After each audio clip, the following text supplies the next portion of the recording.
Ça, c'est des images du film Iron Man sorti en 2008. C'était le tout début du MCU et je me rappelle de ce film comme quelque chose d'incroyable. C'était rock'n'roll, sérieux, drôle mais intelligent et visuellement très réaliste et qui n'en fait pas trop. Et ça, c'est des images du film Ant-Man et la guêpe Quantumania où 95% des choses que vous voyez à l'écran est faux. C'est de la pure 3D. Dans cette vidéo, je vais vous parler de l'évolution des films Marvel et vous expliquer pourquoi, dans un monde idéal, il faudrait les boycotter. Car leur rythme de sortie, leur façon de travailler, leur envie de faire de l'argent est en train de détruire ce qui faisait leur force et sont en train de décrédibiliser le métier de milliers de personnes.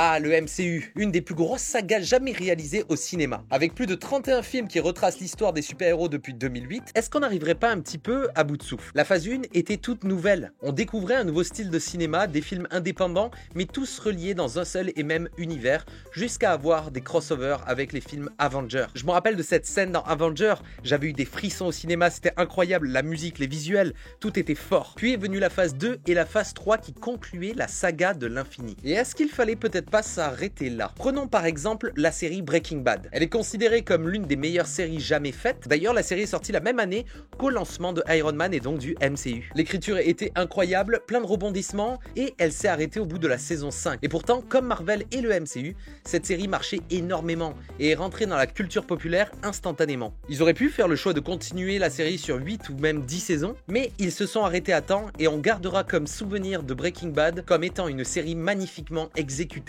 Et même si on n'en voit pas plus, on est quand même content de la finalité de la chose. Disney et donc Marvel ont fait le choix d'en faire plus. En 21 films, les recettes étaient de 17 milliards de dollars. Et encore, c'est un chiffre qui peut bouger vers la hausse parce qu'il y a plein de choses comme les produits dérivés et tout qui peuvent s'additionner à tout ça. Disney est un mastodonte, une des plus grosses entreprises du monde et forcément, l'argent appelle l'argent. Donc ils ont décidé de continuer les films et même les séries maintenant autour de l'univers Marvel, à un rythme absolument incroyable. Pour rappel, la phase 1 comportait 6 films. La phase 2, 6 films aussi. La phase 3, 10 films. Ok. La phase 4, 15 films ou séries. Est-ce que vous voyez pas le souci là? On a presque doublé entre la phase 1 et la phase 4. Car ouais, pour les personnes qui ne savent pas, faire un film ou une série, ça demande énormément de travail. Disney a donc fait le choix de tirer sur sa poule aux œufs d'or. En essayant de faire le maximum de production dans cette phase 4, 15 productions avec comme objectif de sortir ces 15 projets entre janvier 2021 et novembre 2022, ça fait que un an pour 15 productions. Vous vous rendez compte du travail que cela implique de faire juste un seul film? Hier, je suis allé au cinéma voir Ant-Man et la guêpe Quantumania au cinéma et juste restez au générique, restez à partir des équipes des effets visuels, vous allez être absolument sur le cul du nombre de personnes qu'il y a, c'est abusé maintenant. Il y en a des milliers qui proviennent de dizaines et de dizaines d'entreprises différentes. Et ça, c'est pas normal. Certes, les films Marvel se basent sur des comics, et plus le MCU va vouloir exploiter ses personnages, plus ils vont rentrer dans des choses obscures et très difficiles à adapter au cinéma. Il y a rien qu'à voir MODOK dans le dernier film Ant-Man. C'est une grosse blague. Tout le monde riait au cinéma quand ils ont vu MODOK, alors que c'était pas censé faire rire. Pouvoir porter à l'écran l'univers quantique dans Ant-Man, vous imaginez le travail que c'est? De trouver les bons concept art, de tout recréer en 3D, de faire les tournages sur fond vert et que l'éclairage fonctionne bien, de réfléchir à toute la cohérence entre la post-prod, le tournage avec les acteurs. Tout ceci demande énormément de travail et là Marvel tire énormément sur la corde de ce qu'il y a de possible à réaliser en effets visuels avec les dates de sortie prévues. Et cette corde, je pense qu'elle va bientôt casser. Beaucoup de personnes dans l'industrie des effets visuels définissent le fait de travailler avec Marvel comme une torture. Beaucoup de changements de dernière minute, un nombre de plans hallucinant avec une deadline très courte. Certaines entreprises font le choix de dire non à Marvel, mais certains s'obligent à dire oui parce que sinon il n'y aura peut-être pas assez de travail parce que Marvel, avec leur calendrier, monopolise énormément d'entreprises et d'artistes pour leurs propres projets. Et donc, ils ont énormément d'argent, vous l'avez vu, 17 milliards de recettes. Leurs films sont tellement bourrés en effets visuels qu'ils demandent à toutes les entreprises aux 4 coins du monde qui leur laissent pas beaucoup de temps pour travailler sur d'autres productions à côté. Prenons l'exemple de Avatar qui est sorti récemment. Waouh les gars, j'étais pas chaud pour ce film, ça faisait trop longtemps que j'avais vu le premier et au final je suis allé voir le film. Ça fait des années qu'en sortant du cinéma j'ai pas pris une aussi grosse claque que ça visuelle. Marvel nous a tellement habitués à faire des choses à la chaîne et cacher des misères comme ça en 3D que quand on voit vraiment une 3D qui a été travaillée sur plein d'années, ça se ressent énormément. On a réellement les effets visuels qui ont été utilisés pour raconter une histoire. Bon, les gens Kevin qui vont me dire en commentaire il n'y a pas d'histoire dans Avatar. Je suis sûr que vous adorez les films Marvel alors que leurs histoires sont pas plus développées. stylé. Il y a qu'à voir le fameux plan de la main dans l'eau. Ils ont été ingénieux et ont réellement peint les mains d'un acteur. Et d'ailleurs, cette peinture a été peinte réellement que pour un seul angle de caméra. Si on se décalait de 30 degrés vers la droite, c'était terminé. Et ensuite, ils ont remplacé une bonne partie du plan en 3D, mais en conservant les mains, ce qui crée un réalisme de ouf. Ou alors avec ce plan où ils ont carrément enlevé le bas du corps de Spider pour les interactions avec la 3D. Et ça, vous vous en êtes même pas aperçu, car ils ont travaillé le truc à fond sur plusieurs années, mais aussi parce qu'il n'y avait pas des dizaines et des dizaines d'entreprises d'effets visuels. Une grande partie des effets visuels de Avatar 2 ont été réalisés par l'entreprise Weta. C'est une des plus grosses entreprises d'effets visuels au monde. Comme ça, ils ont un meilleur contrôle sur la qualité finale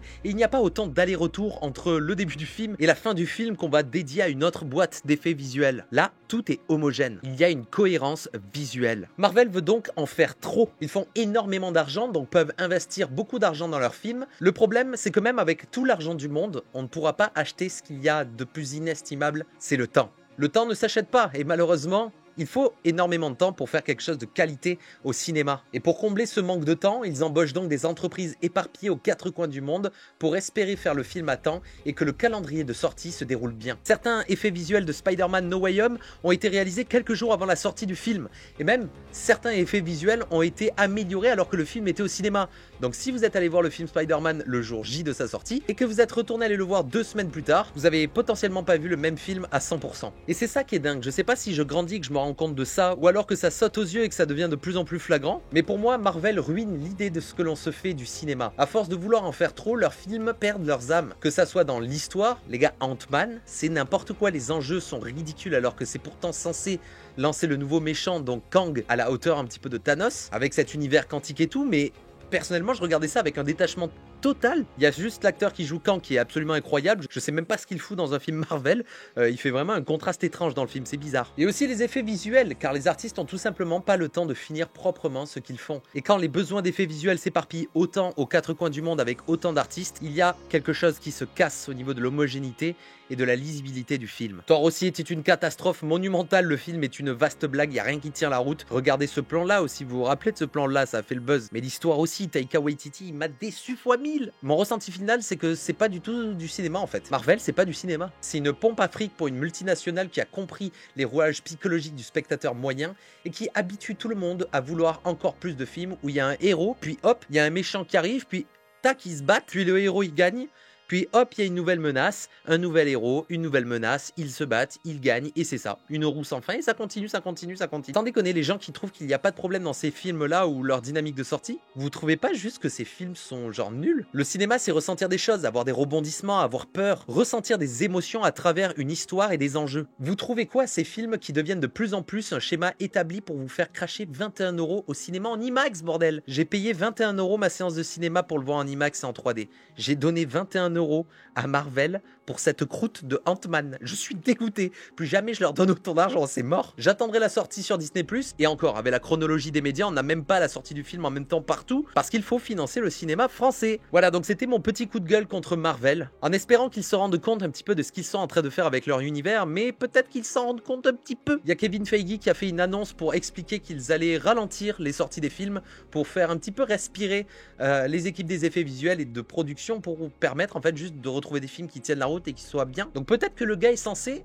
quoique non, parce qu'il a dit qu'il voulait que le MCU continue pendant encore au moins 80 années. Donc le mec est no limite, il ne veut pas s'arrêter, et ça c'est sûr que les gens un jour vont en avoir marre. Même toi là qui regarde et qui adore le MCU, qui le défend cœurs et âme, un jour tu vas évoluer, c'est sûr et certain. En tout cas, n'hésitez pas à me dire en commentaire ce que vous pensez de tout ça, vous. Comment vous ressentez les films Marvel en ce moment, leur évolution, et qu'est-ce que vous espérez voir par la suite? Est-ce que vous êtes pour ou contre d'un monopole aussi énorme que Marvel dans l'industrie du cinéma? N'hésitez pas à aller au cinéma pour voir d'autres choses qu'un super-héros en collant bodybuildé qui casse la gueule à des méchants qui veulent détruire le monde sans aucune raison. Il y a des histoires superbes et auxquelles on s'accroche beaucoup plus émotionnellement. En tout cas, c'était Atom et nous on se retrouve très prochainement pour une nouvelle vidéo.